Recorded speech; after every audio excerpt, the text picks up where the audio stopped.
whole self-fulfilling prophecy, your young Black children have mostly had the idolization of white heroes. Jefferson, and a slave owner. Washington had nothing worth nothing, no integrity, nothing, okay? But we look to these white heroes. So it's ironic that you spend your time tearing down Dr. King and not the white pieces of shit that all these Black children have idolized all their lifetime. The reality of Martin Luther King's legacy is that he taught us how to cry and beg and plead for white people to give us stuff, for the government to modify life to accommodate us as if we are special needs children as a race. That's the legacy of Martin Luther King. He was not this meritocrat who just wanted all things equal for all people that conservatives believe. Conservatives are credulous and naive to think so. The fact is, when you look at Patrisse Cullors, one of the founders of Black Lives Matter, who says that we are trained Marxists, and she says Martin Luther King was a Marxist too. She is right in saying that. When you look at James Cone, the father of liberation theology, who said Martin Luther King was a Marxist, he is right in saying that.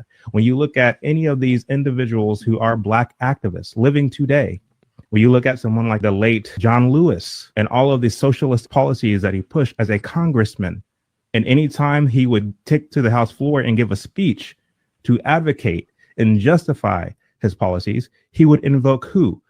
The late Dr. Martin Luther King. All these people who are going down this road of Marxist ideology and DEI stand on the shoulders of Martin Luther King. They are a continuation of who he was. So the question then becomes, what is a viable catalyst for Black achievement in America? Is it socialism and Marxism? Or is it a free market enterprise system? The fact of the matter is, socialism and Marxism hasn't done any nation any good at all. That's called being schooled. What happens is, what the lady is saying, and this is simply what she's saying. Why are you taking all this time to poop on a Black hero when there's so many other white heroes you can poop on? Chad O. Jackson is saying, why should I have to pick? I just want to put it out there that we've been lied to about our Black hero for a long time.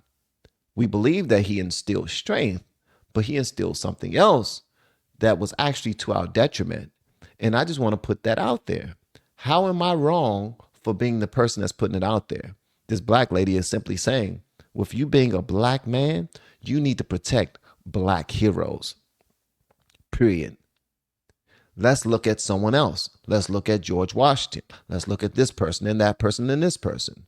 And not for nothing, she's making sense when she talks about certain white people that we hold up so high, who was presidents and slave owners and all these other things that we constantly praise.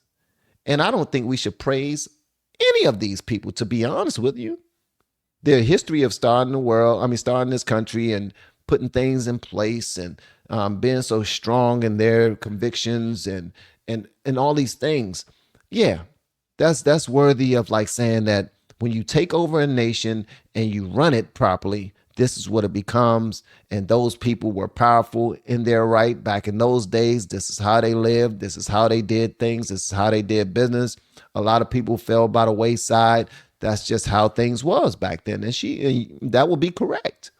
Everybody had slaves back then. I'm talking about all nations had slaves back then. All nations were going through their own sugar, honey, iced tea. But I don't see any of these people being in a position where we should praise them.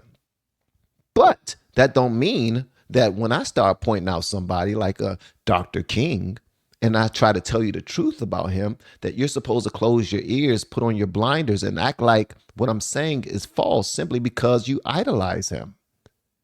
If it was fair to do it with Washington, it's fair to do it with Dr. King. We need to know the motives behind it. We need to know what he was about and all of those things. Like, if they're a public figure, what we're discussing is all fair. It's fair to discuss these things. Simple and plain. Some people idolize people no matter what they've done, no matter what they've been through. As long as we know their names and their name is on $1 or $5 or $10 or $50 or a penny or a nickel or a dime, we love them. And we would never hold them accountable because they were the forefathers. They was the ones that started it all. There's many people who started things that grew to be something amazing. But if we look at the actions they took and we consider the blood money, we will hold them accountable. But let's just call a spade a spade. Sometimes we are hypocrites. Sometimes we only want to hold people accountable that we disagree with. But the people that we love and we care for, we don't want to hold them accountable. This is the same thing in this conversation right here. The young lady does not want to hold MLK accountable. The young lady thinks like everybody else that's in the diaspora who do not want to have any ill will toward the person or persons that they believe are heroes to our people, to black people, to brown people, to the world overall, because we're selfish like that. We're selfish like that. And I'm certain by me saying something negative about Washington and other presidents that some people are going to be butthurt about it. I don't care, to be honest with you. I really don't. I really don't. I really don't care, bro. Because we need to hold everybody accountable the same. And this information is just now starting to really get out there about Dr. King. And people don't like it. There's this brother by the name of Vince Everett Ellison. Vince Everett Ellison is one of the first people that I heard speaking about Dr. King, who did this deep dive about how he was a Marxist and some of the actions he took, about how he was getting certain things done for other people. Like he was a tool being used by certain agencies in the government. And when he started putting that information out there, even I didn't want to hear it. Why? Because in February, we praised Dr. King. We had Dr. King parades. We had MLK Day. We still do all around the United States. There's an MLK Avenue, MLK Boulevard, or something that represents him. So, yeah, I was also like, bro, how can you talk about Dr. King like that? What in the world is wrong with you? I mean, be quiet. Don't talk about that man like that. You're ruining his legacy. Like, let him be. He's dead and gone. His family is still here. They have to deal with this backlash. But then I opened up my antennas, my ears, and I listened objectively. That's very difficult for us to do. Nobody want to listen objectively about anything that's going to make them feel opposite about a person that they care for. But then when we do, we learn some things. And by listening to Chad O. Jackson, Vince Everett Ellison, Thomas Sowell, and others, I learned some things. It don't make you less of a person. It don't make you less of a black person.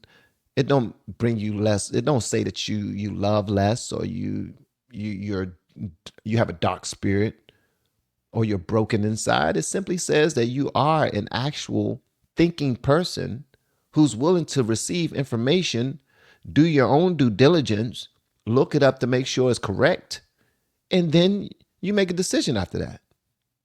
But there are some closed-minded individuals that when you say something about the wrong person, they are on your ass. That's something like when we have an uncle or even an aunt or a granddad who you find out that some of your aunts and uncles were sexually violated by their own father or impregnated by their own fathers. And some of your cousins are actually your grandparents' children. But everybody want to keep that on the hush because whenever you bring it up, you are looked at sideways for trying to ruin the family. You are looked at sideways for trying to put their business out there when actually you just want to understand the truth. Like, did y'all know that my cousin is my grandfather's child? So they're actually my uncle? What the hell? They're actually my aunt? But I thought they was my cousin the entire time? Get out of here. So you can't even have those discussions in families, all because they're trying to protect not the victim, but the perpetrator. All because they don't want to ruin the name of the family. Make that make sense. That's the same thing going on with Dr. King. Nobody wants to understand the truth about Dr. King. Nobody wants to talk about the truth about Dr. King. That's just how it is, man. Nobody wants to discuss that. We have been helping people grow online. It has been absolutely amazing. We have helped many content creators get from zero to monetization in under 30 days. We even have a couple of these superstars who did it in 1 or 2 weeks. If you want to learn how to do YouTube, I don't care your age, I don't care what skills or talents you have. Trust me, I can help you do it effortlessly. Just reach out to me with the word coach and we can get it done. One more thing. We have a YouTube course that I just now created. I'm extremely proud of, and a lot of people are getting so much from. Purchase that course and work with us. You can join our private Facebook group and our daily group calls, which is 3 to 5 days per week, and you can learn so much more than you've ever learned before. I can't wait to hear from you. Love you. Peace.